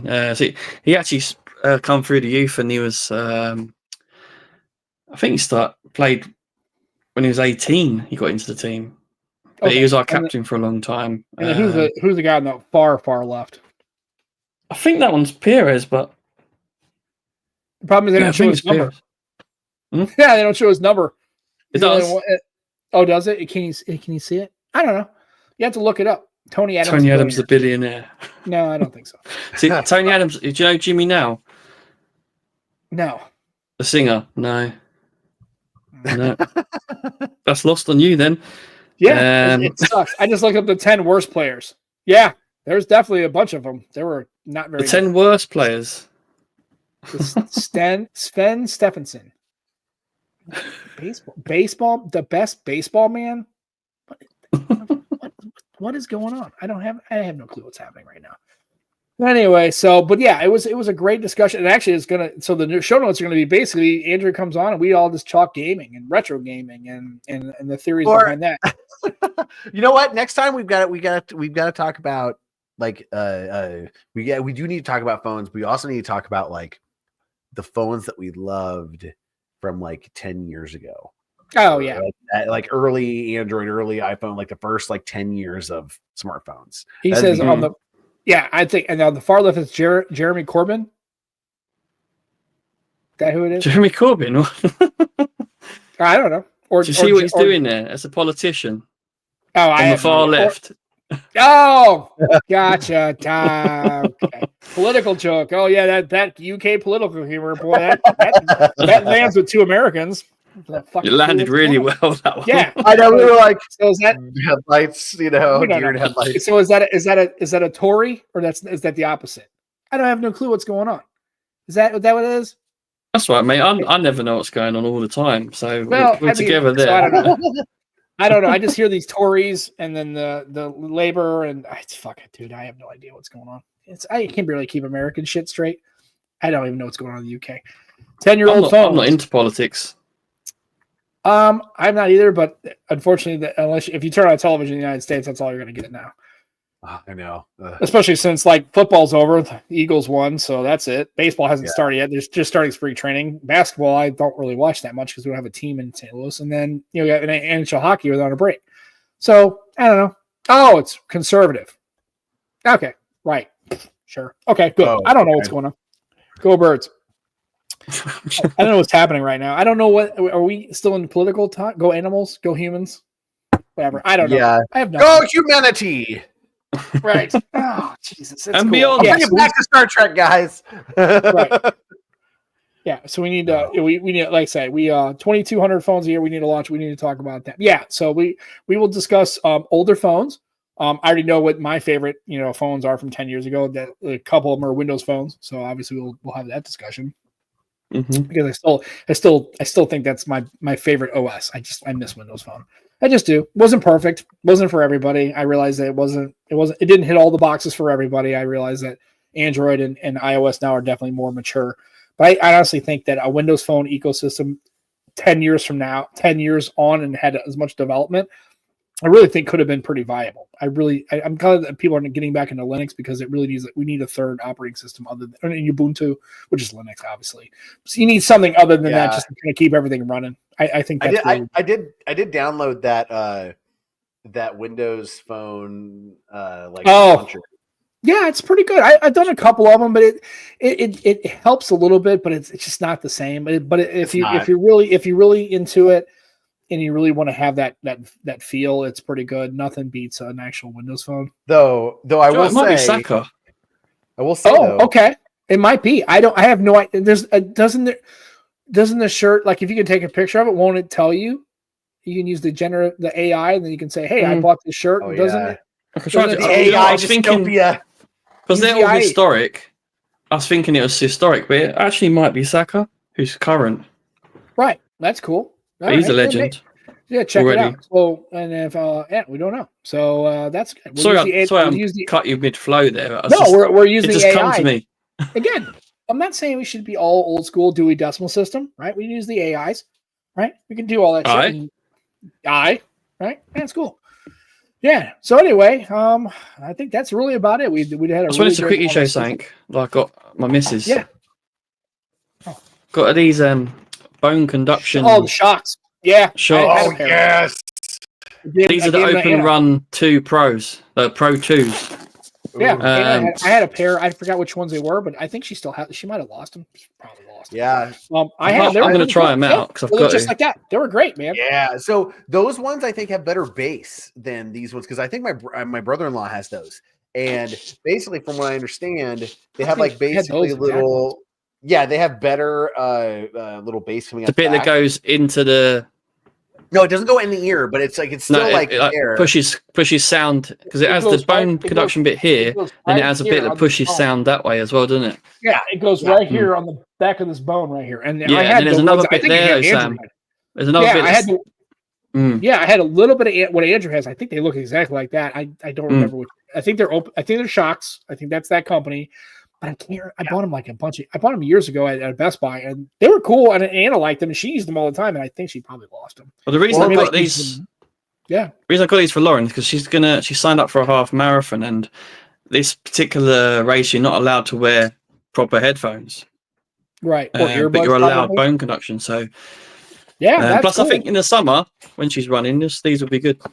Yeah, the ones I had really were pretty good. I actually had great battery life. They were pretty good. I mean, obviously, if you're listening to music, obviously you're going to miss out because it's not really designed for that. But I think I liked them. It just the ones I had, the back was really too big. I wish I had really smaller ones because it really hung and kind of bumped into shit. And I was like, man. It's funny you say that because this does come in 2 sizes, and she told me to get the bigger size, the standard size. Well, then do what she says because that's your wife. And that way, if she fucks up, you just go, well, you said to get the bigger size. What the fuck do you want me to do? Like, I don't know how big your stupid head is, goofball.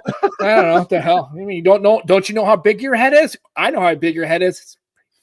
It's big. And she'll yell at you, and then you probably won't hook up for a couple of months. That's fine. Whatever. Who gives a shit, right? Nothing new there. You gotta do it for the comedy. Sometimes you gotta sacrifice for the comedy of it. It's cool.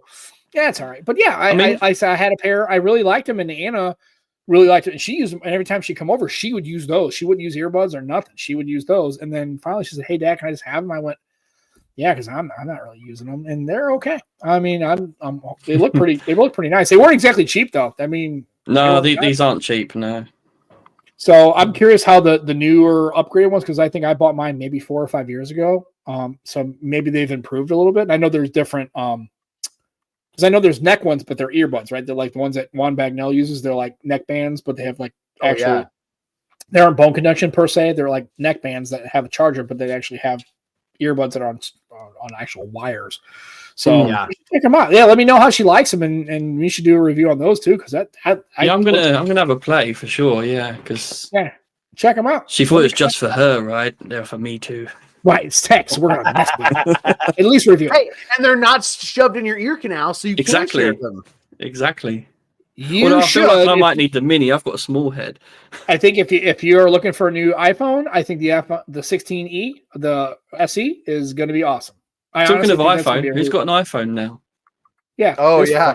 I'm borrowing one from my cousin, the iPhone 10, and I feel dirty, but like it's been kind of fun, just kind of futzing around with it because it's like this part of the LCD of the screen's not working, but whatever, you know. And so I've been doing that, and I've been futzing around with my mother's old Apple Watch 2, and just kind of see. I put my SIM card in here for like one day, and I was like, no. And so now it's just like just to play around with it. Yeah. You know what Sam always says though, an iPhone's not an iPhone without a bit of a crack in the screen. Right. I mean, I think they sell them pre-cracked. I think they actually come. Oh yeah. You know what, though? I still wish that they would sell an modern iPhone in this form factor. Oh yeah, those are cool. Yeah, like just they do. It's called the Pixel. Oh no! You know what? I thought about the 9 Pro being like my next phone just because I love that smaller form factor. Right. I think the 16 SE. I think that the newest and the one they're going to come out with. If you're into smaller form factors, I really think that might be the play for a lot of folks. I really think that thing's going to sell pretty well, actually. And if you're in a smaller form factor, I know we're getting back to that. Yeah, man, I'd say go for it. Unbox therapy. No comment. No comment. Wait, what? You know what? My mom. I know he's okay. I mean, he doesn't do much nowadays, does he? Does he even do shit? I don't even know. I haven't watched an unbox therapy video in forever. Yeah, it's not much nowadays. I mean, I don't watch as much YouTube now. It's because those channels are just all they do is they just follow the algorithm. That's it. Yeah, that's all it is, and there's no real substance to it. And I don't know. He seems, honestly, he might be a really cool guy if you get to meet him and talk to him. And like I said, Jermaine worked with him. I mean, maybe he's a nice guy outside of like the tech space. I don't know. I don't know him. Yeah. He seems like a nice guy, to be fair. Well, there's a difference between the person and then like what they're making content. The persona. Right. Yeah. Exactly. You And know, so I don't because know. it's like in the end, it's a business. I don't know. And if you want to go, I don't know if I don't think I did it through our Nomad Tech project because I never would do that. But I think I did it through my other Twix account. And there was somebody who made a comment about another YouTube person that I just cannot. I don't like him. I mean, just his whole. You could, if anybody who follows me, look for my. You know who it is. I'm not going to put it on the show. Go digging for it. But somebody made a comment about this guy, and I basically just said I just think he's kind of. And Joe knows what I'm talking about because I made a comment in the disc, not the Discord, the Telegram. He'll remember who I was talking about. Don't mention his name because I don't want to hear his shit. I don't want to have his fucking followers come after me because I don't care. I just don't like him. I think he's kind of self-inflated, and I think he's full of himself. To me, it comes out in his post, and he's a young guy, so fine, whatever. It's your opinion. You can go fuck off. I don't care. Nobody gives a shit. Maybe some people give a shit, but I can give fuck less. What you think? Sam, just quickly. I've been on another podcast recently, and Sam's going to be on this same one. Oh yeah. Yeah, so I thought we'll give that a mention. TA Tech, check his channel out. I'm not sure when he's uploading the one I did with him, but it should be up soon, I think. When you recording, Sam? I think Tuesday evening. I think it's the. Cool, I think it's the 18th. I think it's the 18th. Yeah, I'm gonna record it, and it looks like he's I checked out a couple of videos. He's had Icon there, so he's had it's a cool little podcast. Yeah, check it out. I think he had Ike's Talk Tech. He had a couple of pretty decent hitters right there. So Techspurt's my man. I love myself some Chris Barraclaw. I think he's really good. Yeah, everyone loves Techspurt. I don't. Mr. Wanksock. Honestly, I don't care about it. I don't care about MKBHD that much. I don't have a dislike or a like of him. He just exists. Cares about you. I don't think so. He asks me about you all the time. He says, "How's Sam?" Yeah. And Sam's fine. Sam's existing without him. You know, he's got 20 million viewers. It just comes down to it's just the bigger channels have to, and if they want to be a sustainable business, they have to follow the algorithm. And the algorithm, and he's a business, and that's why I'm saying that he's no longer. I mean, that if you have, here's the thing: if you become a big enough YouTuber and you have fucking staff, then you're now a business. Yeah, and so truly.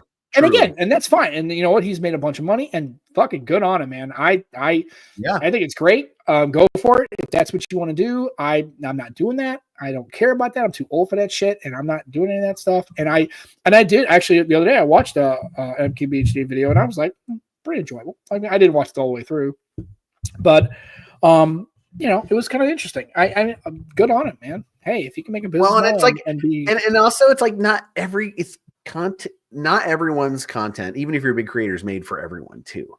So it's like, you know what I mean? Like I feel like we like a little more in-depth stuff and less general sort of stuff. And there are people who love like the videos that are just like tech destruction porn, and all of that. Like I said, I agree. I think this is a good comment. Basically, it's like the Home Shop Network. It's just basically going through and it's people presenting the thing and talking about the thing and saying why you should buy the thing. And you're already probably going to buy the thing. It's really just confirmation bias at this point, which is fine. Again, it's and that's cool. Like if you're an iPhone guy and gal and you like the iPhone, buy all the fucking iPhones. I'm not here to do anything other than just kind of say hey. And I don't know if I'm not exactly a horrible person. I'm not that entertaining. In person, here's the funny thing. You're a good guy, Sam. Don't knock yourself. I'm okay. Here's the thing. I'm the one who knocks you. Right. Yeah. And here's the thing I will tell you. And a teacher. What we do on this show, and I know Joe's the same way, and this is why I think me and Joe kind of work. I think the way this works is because the way I am on this show is exactly how I am in life. This is not a persona. It's not performative. I don't have this mask. Like literally, if you talk to me, if you saw me at a coffee house or a pub or on the street and we were having a conversation, it would sound exactly like you hear on the stream. It would the same tone, same inflection, the same words, a bunch of profanity, pretty much a general distaste for most humanity, like all that stuff. It's a real thing. Like that really happens, right? And so, and at the end of the day, but also I realize that not everybody sees the world the way I see it. And that's a good thing because I have kind of a nihilistic kind of approach to most, like I'm okay with the factory reset. I realize that probably doesn't land for a lot of people, but I'm okay with like, you know what? Sometimes it's, and also I'm disconnected to the fact that I'm not going to argue the fact that if you see the world a certain political way or an experience way, because it's your story, right? You came up a different way in a different country in a different time, and it's valid. I may not agree with it, and that's cool. We can have a conversation. I don't hate people just because they don't see eye to eye with me. And so, but this persona you see is exactly how I am, because I don't have enough energy to really be an actor. I'm not Dustin Hoffman. I can't act. Like, this is me. Like, I'm not a performer. I am not a professional radio person or a professional actor. I'm just a guy who likes to meet up with a bloke from the UK and talk about phones and tech. And we have never, and how long have we been doing this now, Joe? Almost 115 episodes, 4+ years. Joe and I maybe have kind of loosely discussed probably what we're talking about, but literally every show has been completely and utterly unscripted and has not been audited or edited in any way. Every bit of this audio is going to go right into the audio feed. Blips and disconnections and Joe stopping and me disconnecting for 5 minutes. We're just going to keep it. And that's what we do. Mm-hmm. It's organic. And real and slightly terrible, but it's okay. But it's something that Joe and I love to do. It's terribly good. And so, and also when we have folks like Andrew who can come on the show and just, we have the best guests, always have the best guests. And you guys have great guests. It's so much fun. And we just like having people come on and just talk, like just nothing scripted. We don't talk about stuff. We just kind of started to do the stuffs, right? And then we like to have a lot of fun. Oh, he's from Yemen. Oh, living in Saudi Arabia and raised in Bakersfield. Wow, there's a lot to going on there. So he's living in Yemen. Gee, okay. From Yemen, living in Saudi Arabia, and born and raised in Bakersfield. Wow, that's a lot going on there. That's cool. Wow. Well, I wish I had something. I wish I had a cool story like that. I literally have been born and raised and lived in St. Louis. What time is it in Saudi right now? It's probably it's 8 hours ahead, maybe. I think it's 8 plus 8 plus 8. Plus 8. Probably. It's currently 12:36 a.m. Jesus Christ! No, who want to listen to this shit at midnight? Oh, god damn! I would barely want to do this show during the day. Fuck, I wouldn't listen to this at midnight. God love you, hey man. Thanks for swinging on through, dude, and thanks for such great questions. But man, that's a lot going on. I'm just like a St. Louis knucklehead. I've lived in this whole. It kind of reminds me of that lady on. I see the clip all the time. I forgot the show. Is it the show with Ricky Gervais? Is it Afterlife? I think it's Afterlife. And he's talking to this lady who's 100 years old, and she's like, "I was born in this city. I'll fucking die in this city. Like, everything hurts. I hate everything, and fuck the queen." Right? It's like she's like, everybody's dead. Right? And I feel like that. She's like, I've done fuck all. Right? And he's like, well, you had 100 years. You've done a lot of shit. She goes, I've done it. I've lived in the city. I'm gonna die in the city. I've done fuck all. Like, I'm just from St. Louis, and just a dude. And Jimmy coming through with the $2 pound, euro. God damn it. I don't know. Is it euros? No, it's pounds. Okay, it's pounds. Pounds, baby, pounds. And it's from Northern Ireland, so it's pounds, part of the UK. Right. Cool. Good deal. So two pounds. Actually, I think it's like a $2. £2. £2. It's like $2.30 US. I can't believe it. It's gonna be. We actually made money off that transaction. Keep sending the money and don't send in the euros. That goes to Jermaine. Don't send any money, Jermaine, ever. Don't send us shit. But if you're going to send us, don't send us that euro crap because we lose money on that deal. Send us British pounds or something.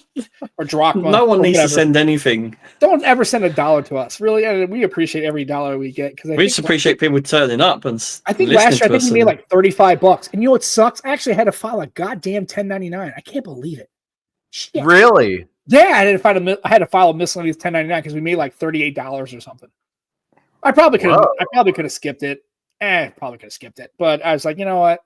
So they can tax it. I think I didn't withhold anything. I think, so I actually had to file with the IRS. I actually had to file this as income. I'm pretty lucky on my. I'm pretty lucky on my. Like $35 or something. No, because no, but it costs more than what you've. So that's not right. Nah, well, you don't know the U.S. IRS that well. So if you get any disbursement, any kind of money at all, you have to declare it, especially if it's based on what they would consider to be an endeavor of. This isn't to them; it's just a hobby.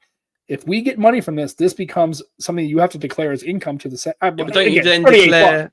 Don't you then declare the outgoings and declare the fact that it's in a minus? Oh no! Now, okay. So what I could do is like all the money I spend, I could actually, if I could itemize, right? Here's Most are Europeans here, so they don't understand how this works.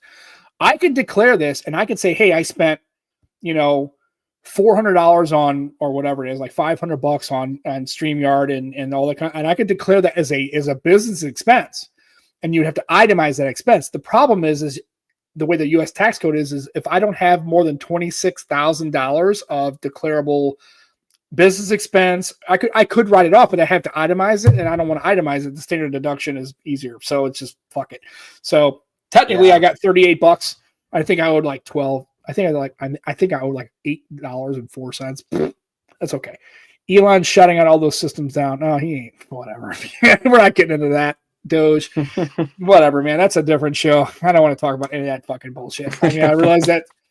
Whatever, man. I think it's cool though. As little kids in the Oval Office, that's kind of fun. We should bring kids around a little bit more. I like the bit when he goes, "Shut your mouth."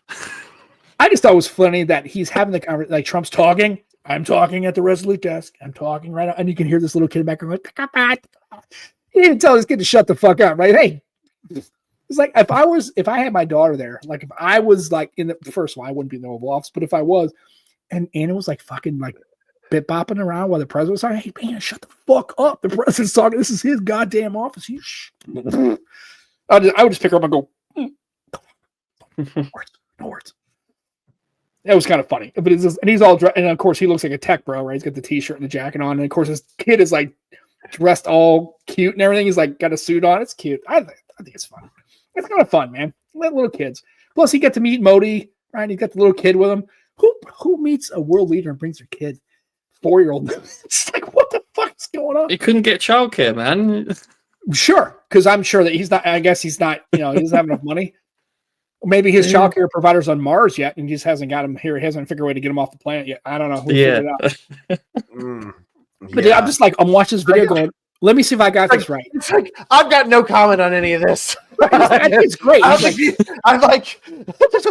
he's a public. I'm very distinct opinions about these people. He's like part of the government, right, as an advisor, and he's meeting a foreign leader, and there's kids with him. It's just like, I don't know. I would think that's kind of shitty, but I'm like, it's kind of funny how he's like, kids just kind of, how cool does that be? Imagine if you were a kid, you're like, hey, my dad met like, the leader of India. It's kind of cool. I don't know if you're 5.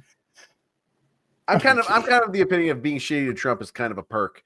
So that's all. That's all. That's why I thought it was funny.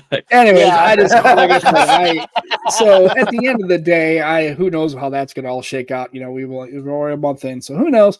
And anyway, so we will definitely. I think Andrew's got a great point. Next time we have him on, let's talk about some phones, some older retro phones, and maybe operating systems, and really phones that really kind of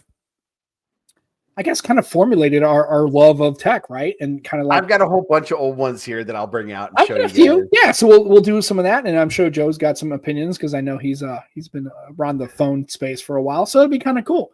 It's all good. I really think that's a good idea. And then we talked about the gaming. So again, enjoy some games, right? Get yourself a board game, maybe get a dice game, maybe get an emulator and play some of those old school like 8-bit Nintendo games or 8-bit Sega Genesis games. Really kind of enjoy that because some of that stuff's funny fun. You might find a mortuary assistant, which I don't think I'll ever play. When it's warmer outside, play some sport, or you get a frisbee, or get outside, or make a potato gun.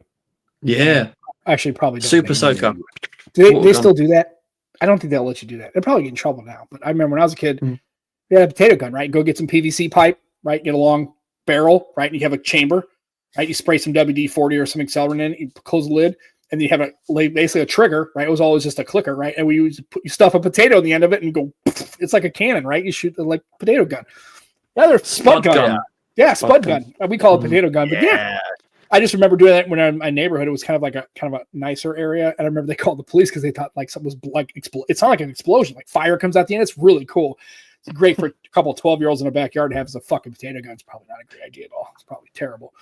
But yeah, get a potato gun. Build one of those. Look it up. Potato gun. You can YouTube it. There's a YouTube. Check that out. Don't tell them I sent you though. And if the ATF comes calling, you don't know me. Anyway. I think that's it. We're at an hour 40 minutes. So Andrew, thanks so much again. I kind of texted you the other day, so I know you're kind of busy. So thanks for swinging on by. And always a pleasure. Anytime. And the conversation is always awesome, and we just appreciate you. This is just I appreciate you guys for having me on. It's a privilege and a pleasure to be on here because you guys are great. Your community is great, and it's just so much fun to just be here and shoot the shit with you guys. Oh, yeah, we love it, man. Thanks. And actually, and if you want to like the video, that'd be cool. And I'll try to see if I can maybe get this thing, the audio uploaded, maybe today or tomorrow. No problem. And if you like this guy who's just mentioned liking the video, Jermaine, he's with us next week. Right. We got Jermaine coming on next week, and we'll have a talk. It's going to be a fun time. We're going to talk all sorts of good stuff, and we always love having Jermaine and Andrew on. So we're excited. I'm really excited about that. Seriously, I'm looking forward to it. One, just because we don't have a lot of reach for guests, but also Jermaine's just a great guy to have on, and he gives a really good kind of perspective, especially on the photography, and so did Scoop. So again, not a photography guy, but Jermaine's really good at that. So also he does a lot of other stuff. So it's always a good conversation. Jermaine does a lot of stuff here. So make sure you tune in for that. It'll be next Sunday. With this, I think this is the new time slot. So the 2 o'clock, 8 o'clock time slot. Hopefully that works for everybody here. I know we appreciate you guys swinging on through and checking us out and watching the show and downloading the podcast. Tell your friends about it. And like Jermaine says, do what he says. Like and subscribe possibly. That would be great. We'd really appreciate that. So for myself, for Joe's new awesome Arsenal hoodie and Andrew's, I think it might be a Badger. I don't know what he's got going on. Oh, here? It looks like a chupacabra microphone. It's like a little wind thing or whatever. Like it's like a pop filter. Yeah. It's a fuzzy pop filter. Yeah, basically. Dude, you can do like a weird, like a bundle. You can do some gummies and have some ASMR. It's gonna be awesome. You should check that out. It looks like a tribble. It looks like a dark tribble. We can listen to me in my gums as I'm chewing things. It looks like a dark tribble is what it looks like. It is true. Yeah, it's actually it's actually the actual best use for a tribble. Actually, right. Stuff it in his ass or head or face or mouth. Yeah, you skin it and then you just put it on. Yeah, it's great. Oh dear. Where's this going? It's nowhere because we're gonna get off this goddamn thing before we burn this whole thing to the ground. So for myself, for Andrew, the captain, and for Joe, thanks so much for tuning into the Nomad Tech Project with Sam and Joe. See you next Sunday, 2 o'clock Central Standard Time, 8 o'clock GMT in the UK. Remember, enjoy your tech. Don't be a dick. And listen to the show next Sunday. And we love you guys. Have a good week. Take care. Bye, everybody. Bye-bye.